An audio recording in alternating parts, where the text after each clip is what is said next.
नमस्कार दोस्तों, स्वागत है आप सभी को आपके अपने चैनल मैथमेटिक्स ट्यूटोरियल में। स्टूडेंट कैसे आपकी एग्जाम की प्रिपरेशन कैसे चल रही है, प्लीज़ ये चीज़ आप कमेंट बॉक्स में कर दीजिएगा। और अभी हम आपके लिए फिर से शानदार जानदार और धमाकेदार क्लास फिर से आप लोगों के लिए सिर्फ और सिर्फ आप लोगों के लिए हम लेकर आए हैं। हम फिर से अपने किए गए वादों के अनुसार हाजिर हैं। तो आपका भी फर्ज बनता है सेशन स्टार्ट करने से पहले लाइक नहीं किए तो लाइक कर दीजिए, सब्सक्राइब नहीं किए तो वो भी कर दीजिए और फटाफट आपके जितने भी फ्रेंड है सबको शेयर कर दीजिए ताकि हमारा एनर्जी थोड़ा बना रहेगा। ठीक है, आप लोग जितना व्यू सब्सक्राइब बढ़ाएंगे उसके हिसाब से हम और भी अच्छे अच्छे आपके लिए कंटेंट लेके आपके इस क्लास में हाजिर हो जाएंगे।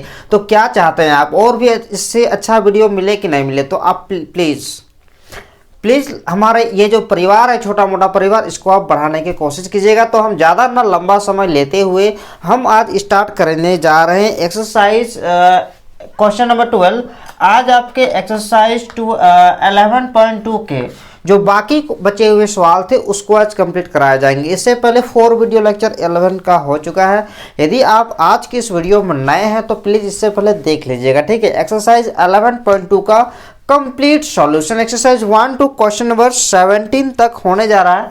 इससे पहले हम 11 तक इससे पहले वाले वीडियो में करवा चुके हैं। थ्योरी भी कंप्लीट है, एक्सरसाइज 11.1 भी कंप्लीट है, आपके इंटीग्रेशन भी कंप्लीट है, आपके वेक्टर्स भी कंप्लीट है, आपके जो solution set model question paper JAC द्वारा दिए गए हैं वे सारे कंप्लीट है। यदि आपको वो ज़रूरत है तो आप ही का इंतज़ार कर रहा है वो वीडियो कब हमारे इस वीडियो को लिंक को क्लिक कीजिए और डिस्क्रिप्शन बॉक्स में आपको वो वीडियो का प्ले लिस्ट मिल जाएगा। सबके प्ले लिस्ट बना दिए गए, इंटीग्रेशन का भी, वेक्टर का भी और सॉल्यूशन सेट का भी। इसके बाद हम आपका डिफरेंशियल इक्वेशन समाप्त करेंगे, उसके बाद आपका एलपीवी, फिर आपका प्रोबेबिलिटी भी समाप्त करने का कोशिश करेंगे। तो चलिए चलते हैं होश और जोश के साथ। आप भी कॉपी पेन पेपर लेकर जोश के साथ अपना रेडी हो जाइए और हमारी इस क्लास का आनंद लीजिए क्योंकि ये क्लास आपके लिए है। चलिए क्वेश्चन नंबर 12। क्वेश्चन नंबर 12 कहता है कि find the values of p so that दो इक्वेशन दिया हुआ है 1 - x/3 7y - 14/2p equal to z - 3, जैसे कि z - 3/2 जैसे कि हम एक लिख चुके हैं। और एक इक्वेशन दिया जो कि लिखे नहीं है, लिखेंगे 7 - 7x/3 भी, y - 5/1 z - 6 - z/5 are at right angle. कह रहा है कि ये जो है राइट एंगल पे है, यानी कि इन दोनों जो क्या कहते हैं दोनों के बीच का जो एंगल है वो आपके 90 डिग्री दिया हुआ है। ठीक है, तो चलिए यहाँ पे p का वैल्यू फाइंड करना है। तो सबसे पहले आप भी जानते हैं जब भी किसी भी चीज़ को कंपेयरिंग किया जाता है तो सबसे पहले आप उसको स्टैंडर्ड फॉर्म में लाइए। वो जो कार्टेशियन इक्वेशन का स्टैंडर्ड फॉर्म होता है पहले उसमें लाएंगे, उसके बाद कंपेयरिंग करेंगे। तो आइए देखते हैं, हम बहुत आराम से पढ़ाएंगे। चलिए देखिए स्टैंडर्ड फॉर्म क्या होता है भाई, x - x1/a equal to y - y1/b equal to होता है z - z1/c। ये आपको पता होना चाहिए। तो ये जो x है इसके इंटू में कुछ है, कुछ नहीं मतलब 1 है। यहाँ पे क्या है, x के इंटू में -1 है, यानी कि यहाँ पे माइनस कॉमन लेना पड़ेगा तब ना आएगा x - 1। ये चीज़ पॉजिटिव होना चाहिए और बीच में क्या होना चाहिए, माइनस होना चाहिए। माइनस आ गया बाई 3। देखिए y के साथ मल्टीप्लाई में कुछ है जबकि यहाँ पे 7 है, यानी कि 7 कॉमन निकलना पड़ेगा। तो यहाँ से भी निकलेगा ना भाई, y - 2 हो जाएगा बाई 2p हो जाएगा और 7 - 3/2 सॉरी z - 3/2। अब देखिए अभी भी फॉर्म में नहीं बिकॉज यहाँ पे माइनस है। तो अब इस माइनस को आप नीचे भी लिख सकते हैं डिनोमिनेटर में, और y - 2y 2p/7 equal to z - 3/2। ये आप दे देंगे इक्वेशन नंबर 1। अब देखिए इस इक्वेशन ये जो है आपका स्टैंडर्ड फॉर्म में बहुत अच्छी तरह से आ चुका है। अब आपको बस काम करना, कंपेयरिंग करना। Comparing equation 1 with x - x1/a1 y - y1/b1 equal to z - z1/c1। आप कहिएगा सर आप ये a1 b1 c1 क्या सुंदर देखने के लिए दिया, नहीं, ये आपके दो इक्वेशन है। तो फर्स्ट का direction ratio a1 b1 c1 होगा तो सेकंड का a2 b2 c2 होगा। दोनों में abc दे देंगे तो फिर पहचान कैसे होगा। ठीक है, तो a1 का वैल्यू आ गया -3, b1 का वैल्यू आ गया आपका 2p/7 और c1 का वैल्यू है आपका 2। x1 का वैल्यू भी लिख सकते हैं xy11 z1 का, मगर इसका कोई ज़रूरत नहीं है, ठीक है, इसलिए हम a1 b1 c1 का ही लिखें। और एक इक्वेशन दिया हुआ है, ठीक है, इक्वेशन ऑफ ऑर्डर लाइन क्या दिया हुआ है, इक्वेशन ऑफ ऑर्डर लाइन ये आपका है 7 minus 7x by 3p, 7 minus 7x by 3p, 7 minus 7x by 3p, y minus 5 by 1, y minus 5 by 1, 7 minus 7x by 3p, y minus 5 by 1 और 6 minus Z by 5, 6 minus Z by 5, ये आपका दिया हुआ है, पहले यहाँ तक note कर लीजिए, ठीक है।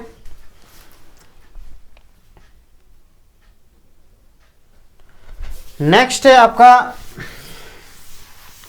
अब इसको भी स्टैंडर्ड फॉर्म में लाएंगे, तो देखिए यहाँ से हमको -7 कॉमन निकालना पड़ेगा, तो -7 कॉमन निकाल लेंगे तो ये हो जाएगा x, ये हो जाएगा -1, क्योंकि स्टैंडर्ड फॉर्म में आपका यहाँ पे कुछ भी मल्टीप्लाई 1 के अलावे नहीं होना चाहिए, जो कि x के साथ -7 मल्टीप्लाई में था, तो इसलिए वैसा करना पड़ा। 3p इक्वल टू नेक्स्ट, ये तो आपका फॉर्म में ही है, y माइनस 5 बाई 1। देखिए ये भी क्वेश्चन बहुत ज़्यादा इंपॉर्टेंट है, आने की चांसेस बहुत है, यहाँ से भी नेगेटिव कॉमन निकालेंगे माइनस, तो z माइनस 6 बाई हो जाएगा 5। यहाँ तक हो जाएगा। क्यों कॉमन निकाल रहे हैं, क्यों ऐसा कर रहे हैं, ऐसा ये चीज़ जानकारी रखना आपको बहुत ज़रूरी है, और आप उम्मीद करते हैं आपको समझ में आ रहा होगा। नेक्स्ट, अभी भी फॉर्म में नहीं है, आप बताइए क्या यहाँ पे कुछ होना चाहिए, ये कुछ यहाँ पे कुछ भी नहीं होना चाहिए ना, तो यहाँ पे ये -7 क्या कर रहा है, यहाँ पे ये माइनस क्या कर रहा है, सवाल होगा ना, तो इसको भी हटाना पड़ेगा। तो हम इसको आगे लिख सकते हैं x minus 1 by 3p by -7, और ये हो जाएगा y माइनस 5 बाई 1 और z माइनस 6 बाई हो जाएगा -5। ये हो जाएगा आपका equation number 2। Comparing 2 with x minus x2 by a2 equal to y minus y2 by b2 equal to z minus z2 by c2 we get। तो होता क्या है कि तो a2 का वैल्यू आ जाएगा -3p बाई 7, b2 का वैल्यू आ जाएगा आपको 1 और c2 का वैल्यू आ जाएगा -5, ठीक है। Since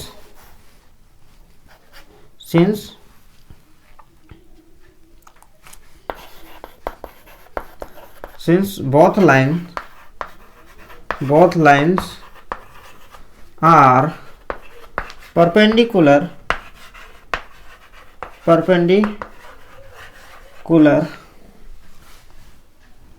since both lines are perpendicular to each other। तो जब भी दो लाइन परपेंडिकुलर होता है तो हम बताए थे कि उनका जो डायरेक्शन रेशियो का प्रोडक्ट होता है a1 a2 plus b1 b2 plus c1 c2, ये चीज़ आपका 0 होता है, ठीक है। आपको हम पहले भी थ्योरी वाला पार्ट में आपको बता चुके हैं a1 a2 b1 b2 c1 c2 equal to क्या होता है 0। जब दो लाइन परपेंडिकुलर होता है तो दोनों ही लाइन के डायरेक्शन रेशियो का प्रोडक्ट का सम वो 0 आता है। तो a1 का वैल्यू है आपका -3, a2 का वैल्यू है -3p बाई 7, सॉरी थोड़ा सा यहाँ पे -3, एक मिनट, -3 और a2 का value -3p by 7 plus b1 का वैल्यू है आपका 2p बाई 7, और ऐसे में कैसे लिखेंगे, a1 का वैल्यू है -3, b1 का वैल्यू है 2p बाई 7, क्योंकि इसको मिटाना पड़ेगा, c1 का वैल्यू है 2।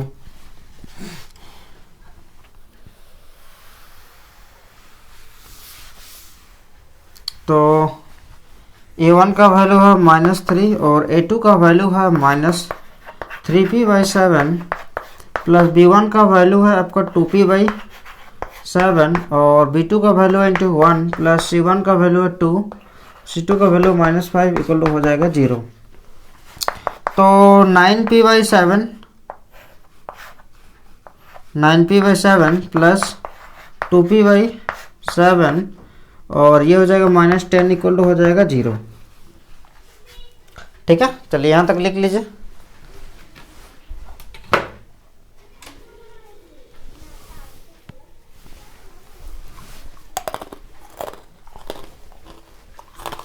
नेक्स्ट 7 एलसीएम ले लेंगे तो 9p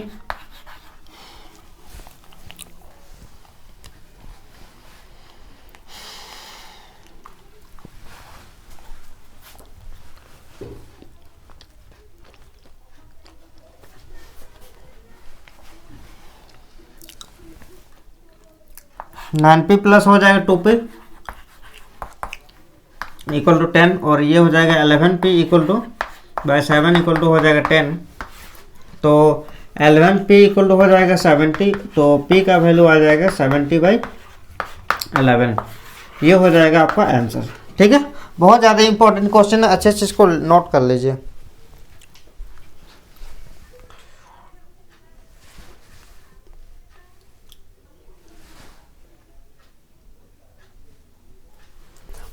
क्वेश्चन नंबर 13 में क्या कहता है कि so that the lines are perpendicular to each other. ये जो दोनों ही लाइंस है, ये दोनों ही लाइंस क्या है, एक दूसरे के परपेंडिकुलर है। ये हमें प्रूव करना है, तो हम दो तरह से प्रूव कर सकते हैं। पहला, हम दोनों के बीच का एंगल फाइंड करेंगे, अगर 90 डिग्री आएगा तो भी परपेंडिकुलर होगा, या तो A1 A2 A3 B1 B2 B3 sorry A1 B1 C1 और A2 B2 C2 का वैल्यू निकालेंगे, यानी कि डायरेक्शन रेशियो का प्रोडक्ट का सम करेंगे। वो अगर 0 आया तो भी हम क्या कहेंगे, मतलब A1 A2 plus B1 B2 plus C1 C2, ये अगर 0 आया तो भी ना दोनों लाइन परपेंडिकुलर होता है। तो आपके पास दो मेथड है, आप डायरेक्ट एंगल भी फाइंड कर सकते हैं, या तो जो उसका स्पेशल केसेस होता है आप उसका भी यूज कर सकते हैं, आपकी मर्जी है। ठीक है, तो आइए सबसे पहले जो दिया हुआ इक्वेशन है, फर्स्ट लाइन इज क्या है, x - 5/7 equal to y + 2/-5 equal to z/1 है। स्टैंडर्ड फॉर्म में लाएंगे तो x - 5/7 equal to y - 2/-5 equal to z/1। ठीक है,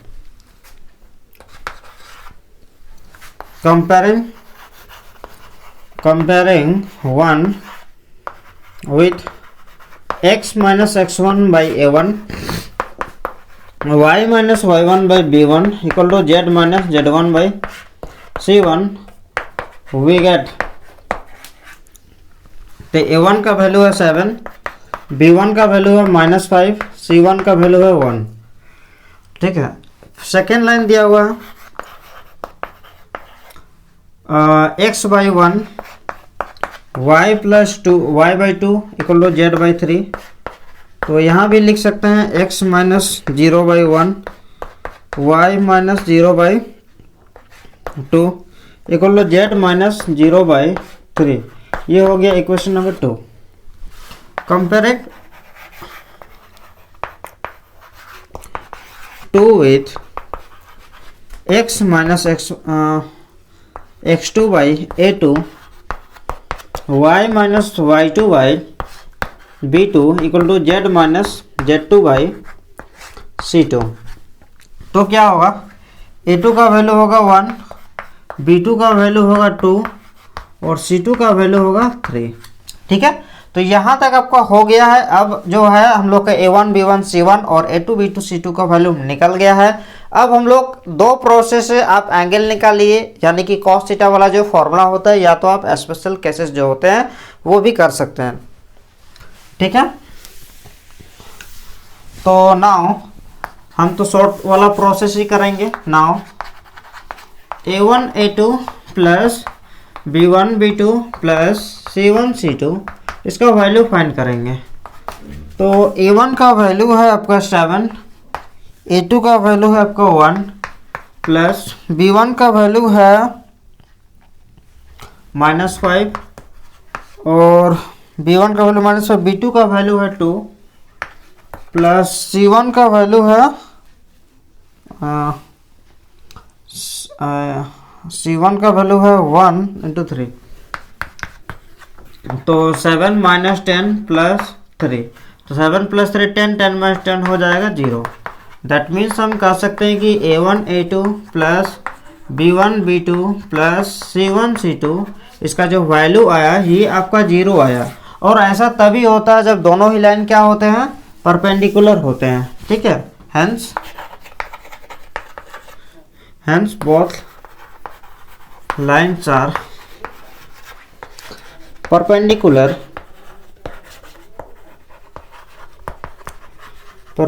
टू ईच अदर, ठीक है।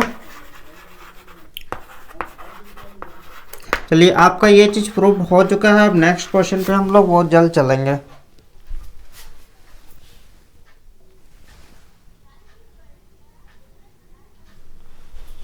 क्वेश्चन नंबर 14 में जो है find the shortage distance between the lines. दोनों ही इक्वेशन जो दिए हुए हैं इनकी शॉर्टेज डिस्टेंस आपको फाइंड करने हैं।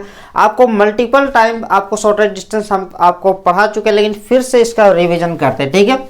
ये दोनों ही इक्वेशन दिए हुए हैं। ये क्वेश्चन 5 मार्क्स का आएगा। बहुत बहुत बहुत ज़्यादा इंपॉर्टेंट है। आपको शॉर्टेज डिस्टेंस एकदम लिख के किसी भी हाल में, हर हाल में आपको याद रखना होगा, क्योंकि शॉर्टेज डिस्टेंस से क्वेश्चन पूछे जाएंगे ही पूछे जाएंगे।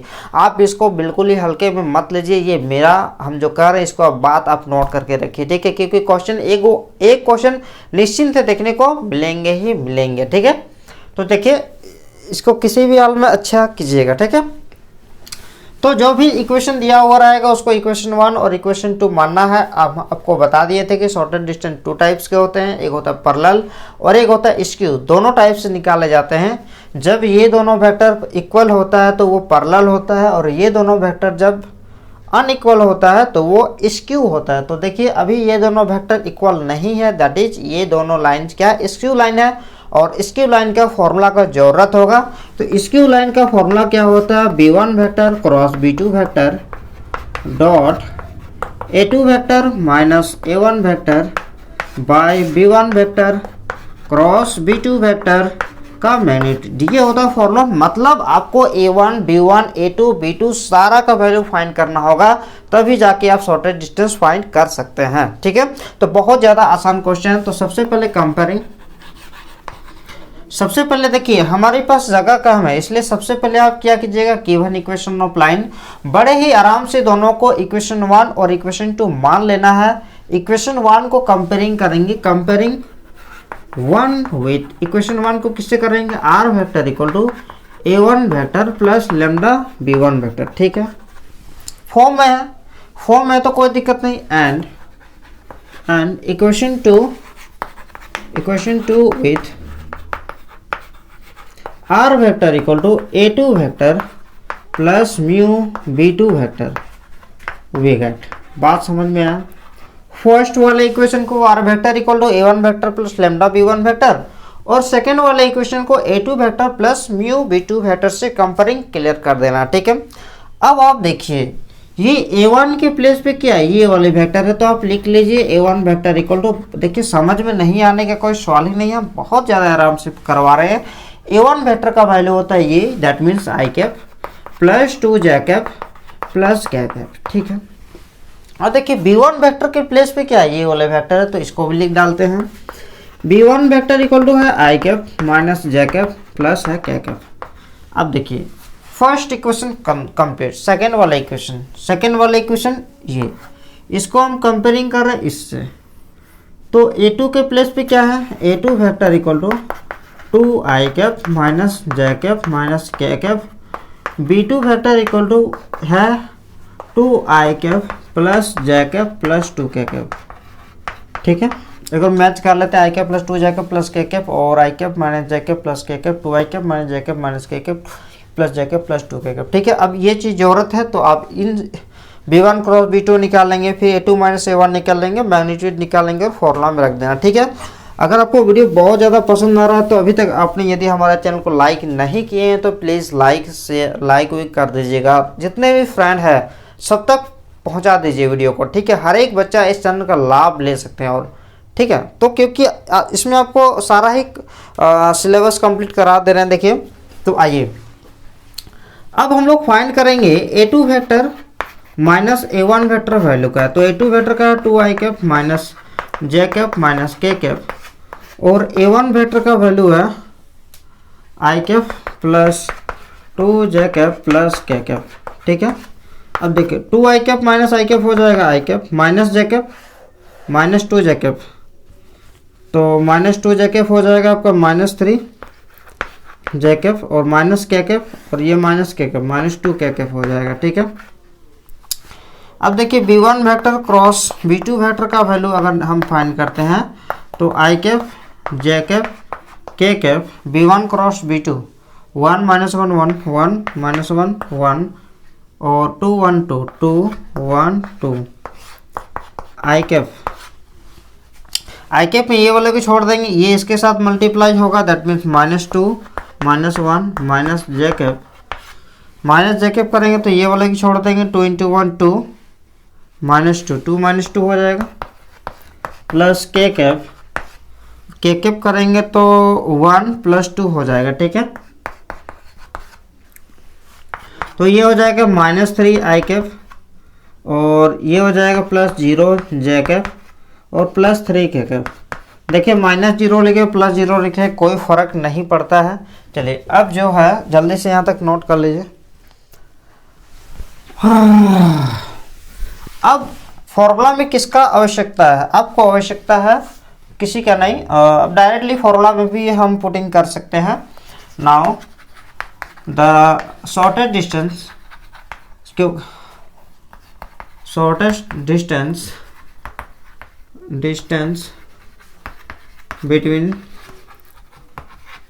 between the line is D = formula होता है B1 vector cross B2 vector dot A2 vector minus A1 vector bye B1 vector cross B2 vector का मैग्नीट्यूड। ठीक है, ये है आपका फॉर्मूला। अब देखिए यहाँ पे क्या करेंगे, B1 क्रॉस B2 का वैल्यू आ चुका है -3 आई कैप प्लस 0 जे कैप और +3 के कैप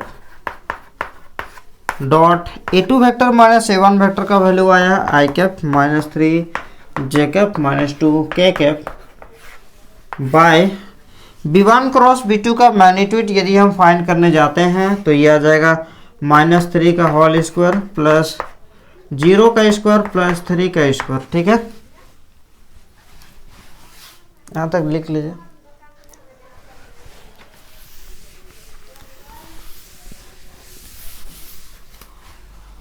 तो ये हो जाएगा -3 आई कैप और आई कैप -3 इंटू यहाँ कुछ नहीं यानी कि 1 यानी कि -3 0 जे कैप और ये 0 के साथ मल्टीप्लाई होके तो ये 0 हो जाएगा, 3 के कैप -2 3 -2 ये हो जाएगा -6, क्योंकि डॉट प्रोडक्ट में हमेशा कंपोनेंट सब मल्टीप्लाई होता है, आई कंपोनेंट के साथ, जे कंपोनेंट के साथ और के कंपोनेंट के साथ। ठीक है, और ये सब नहीं लिखा जाता, कहाँ जाता है कहाँ नहीं जाता, आपको हम वेक्टर की क्लास में बहुत ज़्यादा डिटेल से करवा चुके हैं।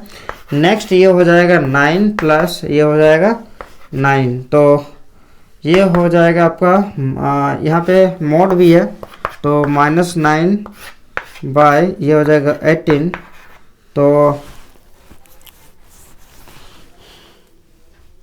तो इसका जो वैल्यू आ जाएगा 9/√18 यानी कि 9/3√2, तो d का वैल्यू यानी कि d का वैल्यू आ जाएगा 3 3 या 9 यानी कि 3/√2, यानी कि इसको रेशनलाइजेशन करेंगे तो 3√2/2 आ जाएगा इसका वैल्यू, d का वैल्यू।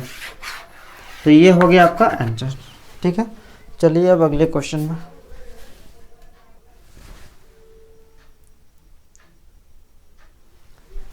क्वेश्चन नंबर 15 में भी आपको पूछा गया है कि find the shortest distance between the lines. अभी भी शॉर्टेस्ट डिस्टेंस ही पूछा है, मगर अभी का क्वेश्चन में थोड़े सा चेंजेस है। अभी आपको कार्टेशियन फॉर्म में इक्वेशन दिए हुए हैं, लेकिन आपको हम कार्टेशियन का भी फॉर्मूला बता चुके हैं, इसलिए घबराने की कोई आवश्यकता नहीं है।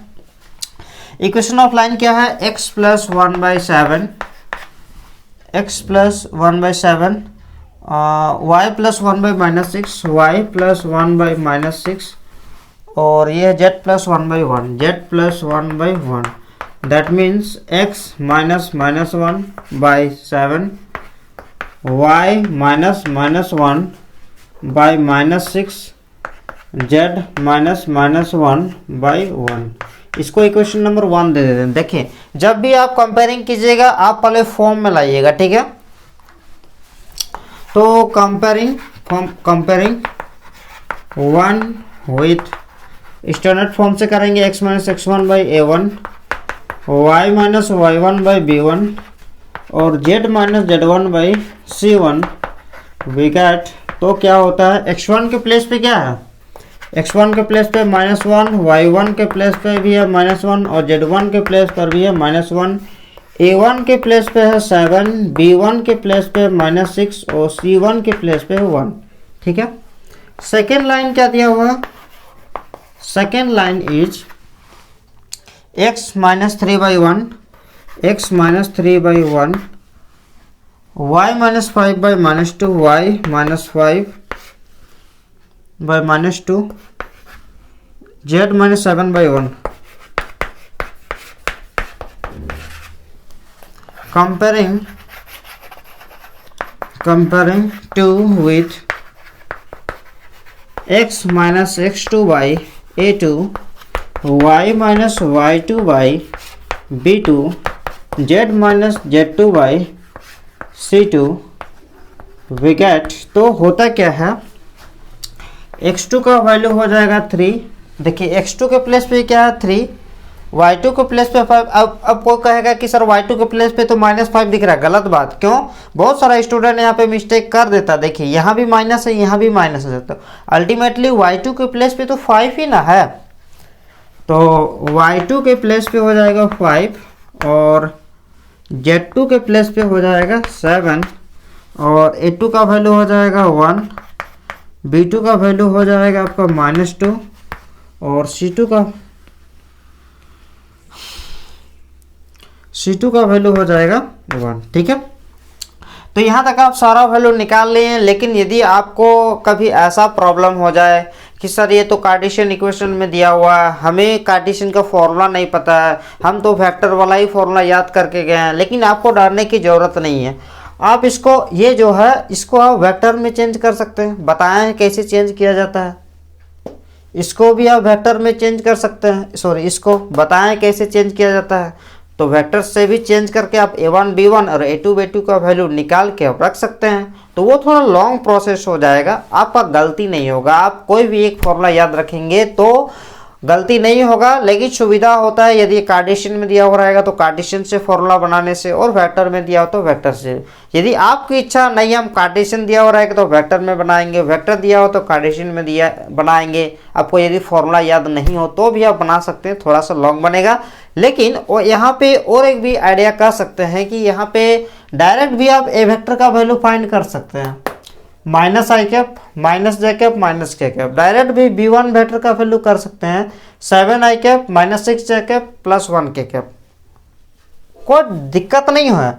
अगर आप वेक्टर फॉर्म में बनाना चाहते हैं तो यहाँ पे a2 वेक्टर क्या होता है, सेकेंड वाले लाइन का पोजीशन वेक्टर। तो सेकेंड वाले लाइन का पोजीशन क्या है 3 5 7, यानी कि 3i cap +5j cap +7 k cap. b2 vector क्या, तो यही तो नीचे वाला होता है b2 vector, i cap -2j cap +k cap. तो जैसा भी हो जाएगा बना सकते हैं, ठीक है।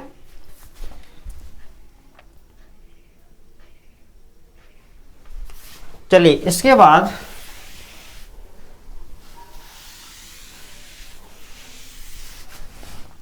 Now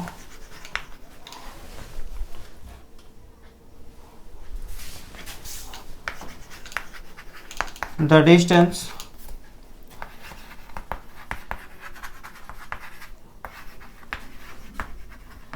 between the line, now the distance between the line is d equal to, क्या फॉर्मूला होता है x2 minus x1 y2 minus y1 z2 minus z1। ये होता है ऊपर वाला लाइन। आपको याद रखने की जरूरत नहीं है। फर्स्ट वाला लाइन में क्या होता है x2 minus x1 y2 minus y1 z2 minus z1 कर लिए। हमें भी याद नहीं है तरीका सिस्टम से। फर्स्ट वाला लाइन में आपको लिखना है x2 minus x1 y2 minus y1 z2 minus z1, याद हो जाएगा। सेकेंड वाली लाइन पे A1 B1 C1, A1 B1 C1, third वाली लाइन पे A2 B2 C2, ठीक है। इसका डिटर्मिनेंट बाय, अब देखिए यहाँ पे अब किसी चीज़ से डिवाइड देते हैं, किससे डिवाइड देंगे, इसको छोड़ेंगे, B1 C2 B1 C2, जब इधर से करते तो नेगेटिव होता माइनस B2 C1 का होल स्क्वायर किया। अब इसको छोड़ेंगे तो बचेगा क्या, इन दोनों, तो A1 C2 plus A1 C2 minus A2 C1 का whole square plus A1 C2 minus A2 C1 का होल स्क्वायर।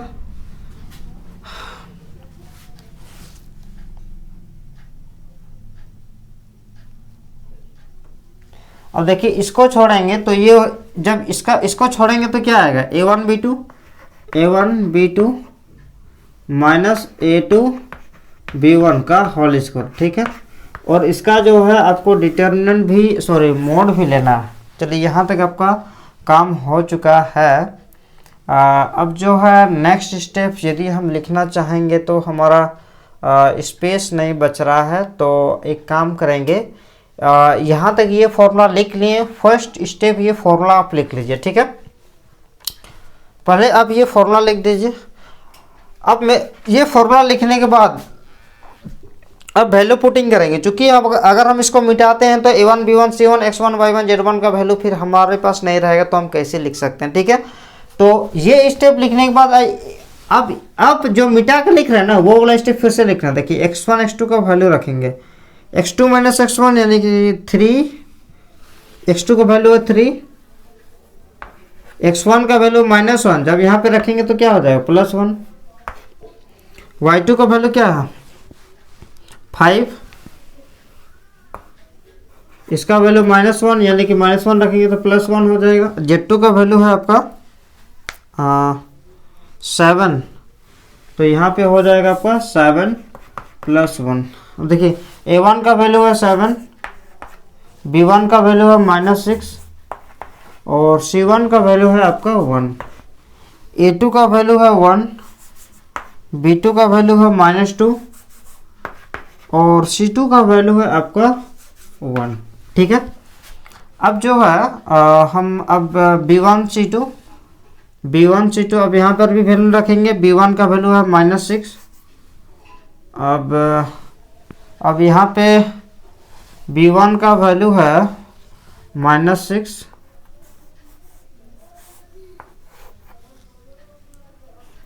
-6 इंटू क्या हो जाएगा, और C2 का वैल्यू है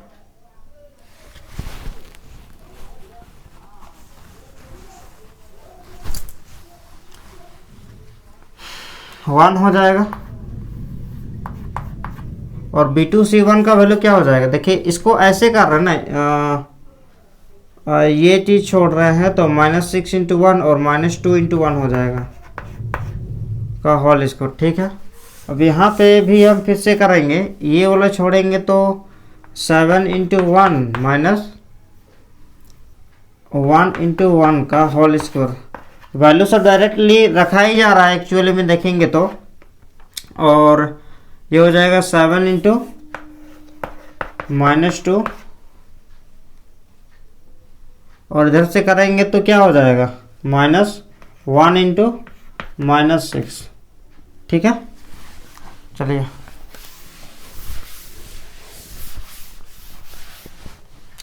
तो ये चीज़ हो जाएगा 4 6 8 और 7 -6 1 1 -2 1 और ये हो जाएगा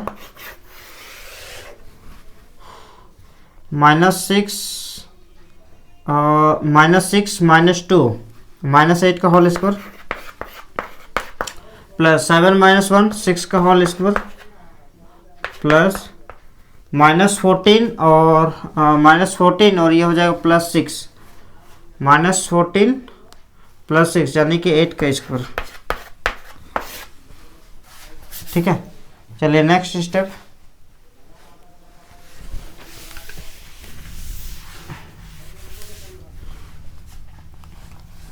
तो इक्वल हो जाएगा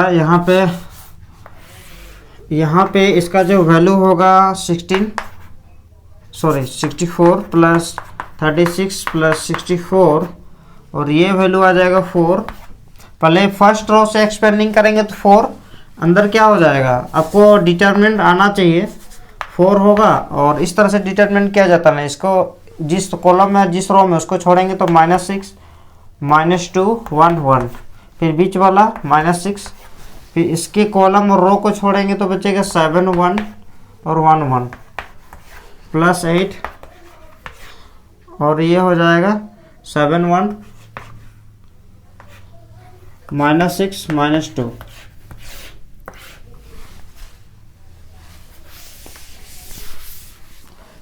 तो ये हो जाएगा आपका 4 -6 प्लस 2 -6 7 -1 प्लस 8, ये हो जाएगा -14 प्लस 6,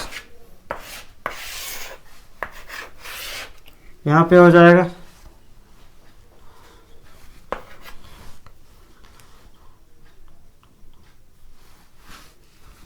164। तो यहाँ पे कर सकते हैं 4 इंटू -4 -6 इंटू हो जाएगा 6 प्लस 8 इंटू हो जाएगा -8।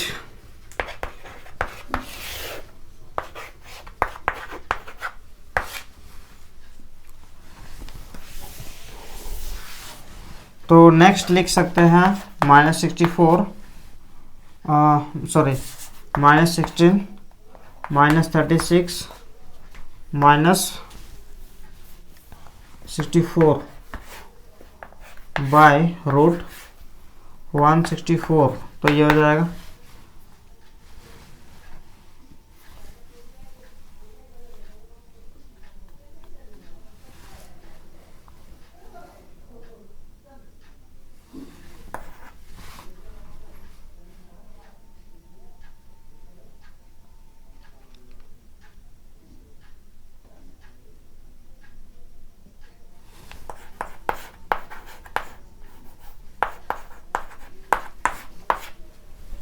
यानी कि फाइनली डी का वैल्यू आ गया 116 बाई रूट 164। ठीक है, ये आ गया आपका आंसर। नेक्स्ट क्वेश्चन भी आपका question number 16, find the shortest distance between the lines whose vector equation are. Next फिर से शॉर्टेस्ट डिस्टेंस पूछा गया है और हम आपको बहुत बार शॉर्टेस्ट डिस्टेंस फाइंड करने सिखाए हैं, इसलिए आप क्वेश्चन नंबर 16 जो है ये खुद से सॉल्व कर लीजिएगा। हम क्वेश्चन नंबर 17 आपके लिए करवा देंगे। ठीक है, चलिए नेक्स्ट क्वेश्चन।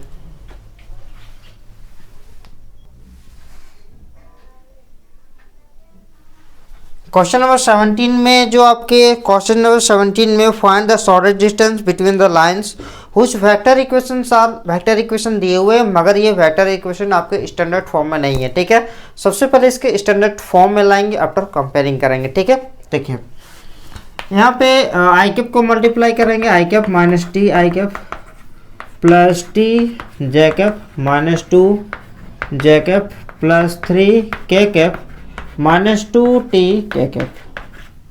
अब जिसमें टी नहीं है उसको एक साथ और जिसमें टी है उसको एक साथ लिखेंगे।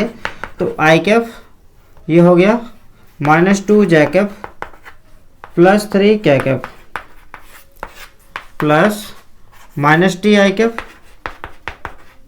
प्लस टी जे कैप और -2t के कैप।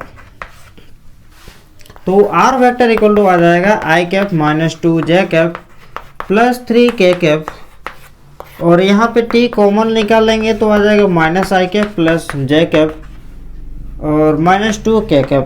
ये हो जाएगा इक्वेशन नंबर 1। तो कंपेयरिंग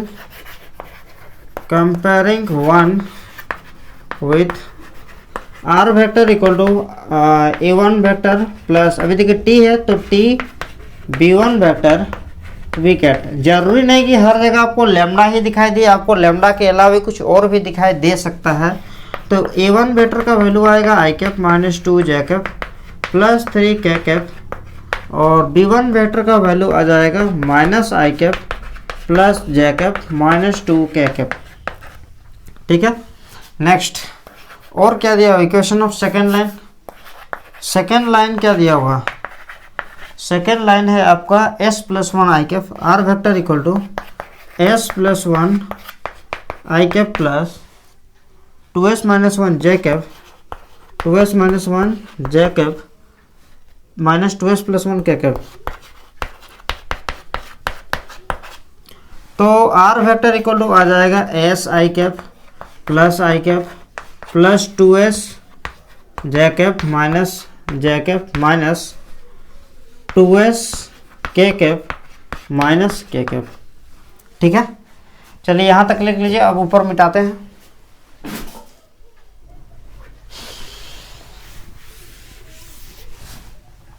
अब जिसमें s है उसको एक साइड, जिसमें x नहीं है उसको एक साथ लिखेंगे। देखिए आई कैप अकेले है, फिर माइनस जे कैप अकेले है और माइनस के कैप भी अकेले है, प्लस जिसमें s है उसको साथ में s आई कैप है, फिर 2s जे कैप है 2s जे कैप, फिर माइनस 2s के कैप है। तो r vector equal to i cap minus J cap minus के कैप। यहाँ से s कॉमन निकालते हैं तो i cap plus 2 J cap minus 2 के कैप होता है। Equation number 2, comparing 2 with r vector equal to a2 vector plus s b2 vector we get, तो हमें मिलता है a2 वेक्टर का वैल्यू है i cap minus J cap minus के कैप और b2 वेक्टर का वैल्यू होता है i cap plus 2 J cap minus 2 के कैप। ठीक है, तो ये चीज़ हो चुका है आपका। ये वाला क्वेश्चन कंप्लीट हो नहीं हुआ है, लेकिन आपका a1 b1 a2 b2 सारा का वैल्यू निकाल चुके हैं और हम बहुत बार शॉर्टेज डिस्टेंस का वैल्यू फाइंड करने बताए हैं। ठीक है, तो उसके हिसाब से आप ये क्वेश्चन उम्मीद करते हैं आप खुद से बना लीजिएगा, आगे आपको कोई परेशानी नहीं होनी चाहिए। ठीक है, तो चलिए इसको बना लीजिए। हम शॉर्टेज डिस्टेंस का एक खुद से एक सवाल लेंगे और उसमें हम कुछ ज़रूरी जानकारी बताएंगे जो आपको एग्ज़ाम की दृष्टि से यदि आपको घुमा के क्वेश्चन देगा, क्योंकि साल 2020 में एक क्वेश्चन शॉर्टेज डिस्टेंस का आया था जो काफ़ी स्टूडेंट्स से मिस्टेक हुआ था। तो वो क्वेश्चन हम खुद से दे रहे हैं, कुछ सिखाएंगे उसमें, तो उसको अच्छा से देखिए और इसको खुद से बनाने का प्रयास कीजिए। ठीक है,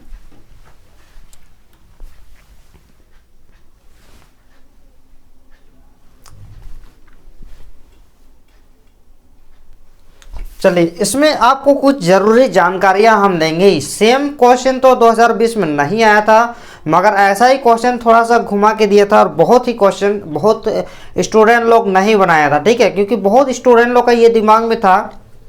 पहले आप ही बताइए, हम आपको बताएं कि जब b1 वेक्टर और b2 वेक्टर इक्वल होता है तब वो दो लाइन स्क्यू होते हैं। ठीक है, और स्क्यू के भी हम आपको एग्जाम्पल बता चुके हैं, जो कि क्वेश्चन है एग्जाम्पल आपका 12।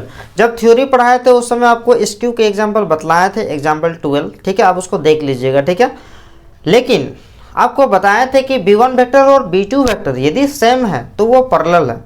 लेकिन यहाँ पे किसी को, कई कलाकार स्टूडेंट को लगेगा कि सर यहाँ पे b1 वेक्टर और b2 वेक्टर तो अलग अलग है, इसके अनुसार हमें तो स्क्यू मानना चाहिए। नहीं, ये पैरेलल है। ठीक है, सेम ऐसा ही क्वेश्चन आपको देख के लग रहा है कि ये स्क्यू है, लेकिन ये पैरेलल है। फिर आप कहेंगे क्या बात कर रहे हैं सर, यहाँ पे तो b1 वेक्टर और b2 वेक्टर सेम नहीं है, दोनों तो अलग अलग वेक्टर है। अलग अलग वेक्टर नहीं है, दोनों इक्वल वेक्टर है। कब?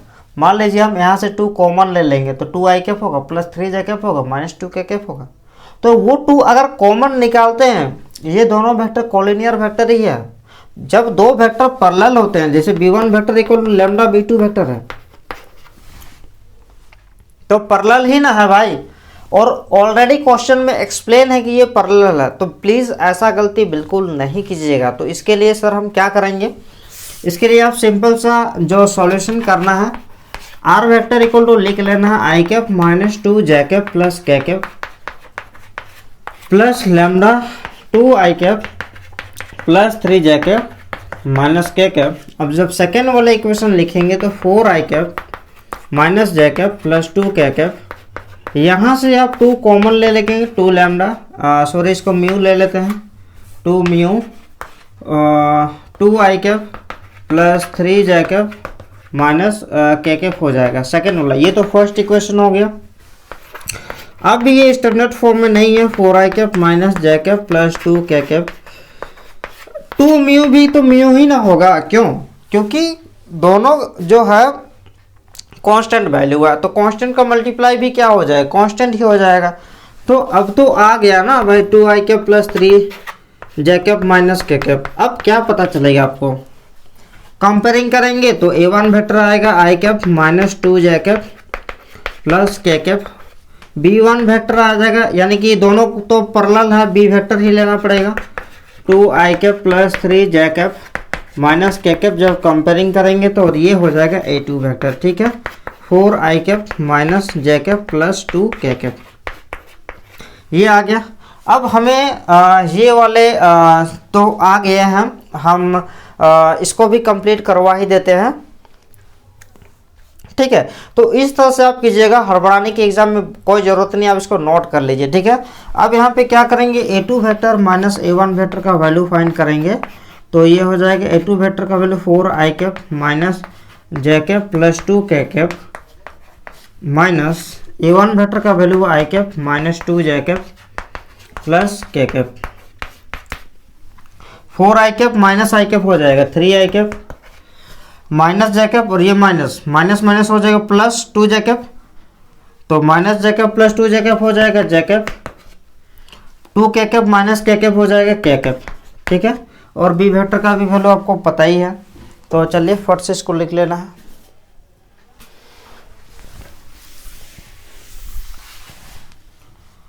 तो B1 vector cross B2 vector का sorry B vector cross A2 vector minus A1 vector का भी वैल्यू पहले ही फाइंड कर देते हैं, ताकि वहाँ पे झंझट झमेला नहीं होगा फॉर्मूला पे। तो बी वेक्टर का वैल्यू जब क्रॉस प्रोडक्ट है तो हमको डिटरमिनेंट लेना होगा, आई कैप जे कैप के कैप, सॉरी बी वेक्टर लेना होगा, और 2 3 माइनस 1 है, 2 3 माइनस 1 है, और 2 3 माइनस 1 है, और A2 माइनस A1 का वैल्यू है 3। अच्छा एक बार लिख लेते हैं, है ना। बी वेक्टर का वैल्यू है 2 I cap plus 3 J cap minus के cap cross A2 vector minus A1 vector का वैल्यू 3 आई कैप प्लस जे कैप, 3 आई cap plus J cap plus के कैप, आई कैप जे कैप के कैप, 2 3 माइनस 1 3 1 1।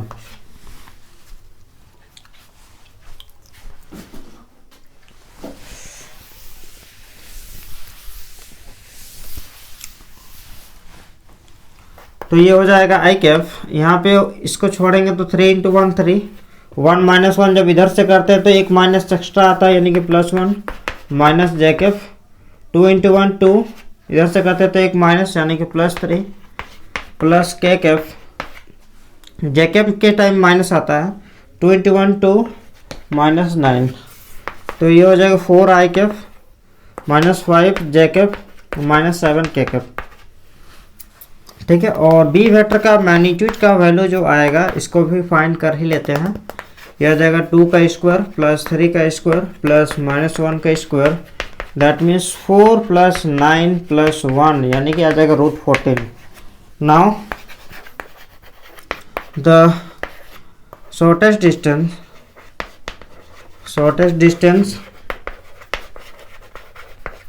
चूँकि ये parallel वाला है तो पैरेलल वाला का शॉर्टेस्ट डिस्टेंस का फॉर्मूला ये वाला होता है, b vector cross A2 vector minus A1 vector by ये है आपका बी वेक्टर का मैग्नीट्यूड, ठीक है।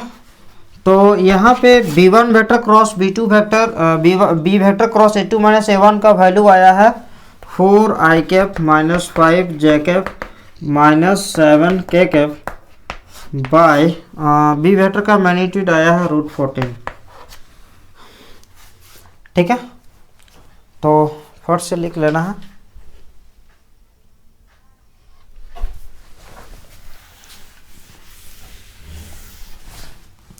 अब देखिए यहाँ पे हम लिख सकते हैं 4/√14 आई कैप -5/√14 जे कैप -7/√14 के कैप। इसका मैग्नीट्यूड निकालना है ना, क्योंकि कभी भी डिस्टेंस क्या आई कैप जे कैप के कैप के फॉर्म में होता है, तो आपको समझना होगा कि ये मोड जो है ये हमारा मैग्नीट्यूड का काम करेगा। तो यहाँ पे यहीं तक आंसर नहीं छोड़ना स्टूडेंट। यहाँ पे बहुत सारे स्टूडेंट गलती कर देते हैं कि यहीं तक आंसर छोड़ देते हैं।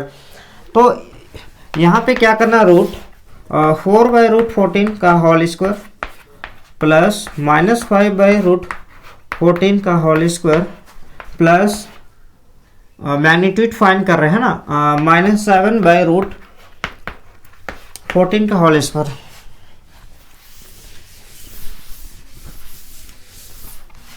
तो ये आगे चलकर क्या होगा, 16/14 -5 का स्क्वायर 25/√14 का स्क्वायर हो जाएगा 14 प्लस 14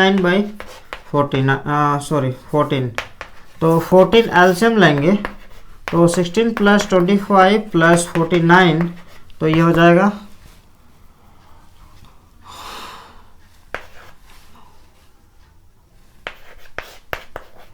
तो 45/7, यानी कि जो डी का वैल्यू आ गया 45/7।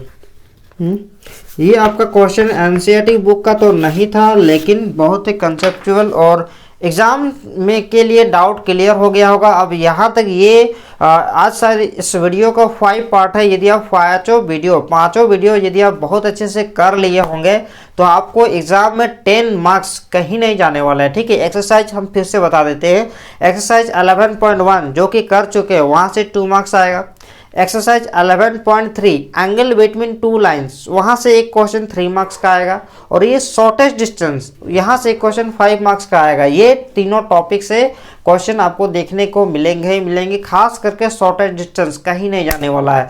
आपसे विशेष रिक्वेस्ट है कि इसको आप बहुत अच्छा से प्रिपरेशन कर लीजिएगा आपके काम के लिए। इसको आप इग्नोर बिल्कुल नहीं कीजिएगा। ठीक है, तो कैसा लगा आपको क्लास? यदि अच्छा लगा तो चैनल को लाइक कर दीजिएगा, चैनल में नए हैं तो चैनल को सब्सक्राइब भी कर दीजिएगा। और थोड़ा बहुत परिवार को और बड़ा करने के लिए, हमारे मैथमेटिक्स छोटा सा परिवार है, इसको और भी बड़ा करने के लिए आप हमारे सहयोग कीजिए और उसके लिए आप दम लगा दीजिए। जितने भी आपके क्लासमेट हैं, स्कूल फ्रेंड, कोचिंग फ्रेंड है, इन सबको शेयर कर दीजिएगा। ठीक है, तब तक मिलते हैं नेक्स्ट क्लास में। जय हिंद, जय वंदे मातरम, बाय बाय।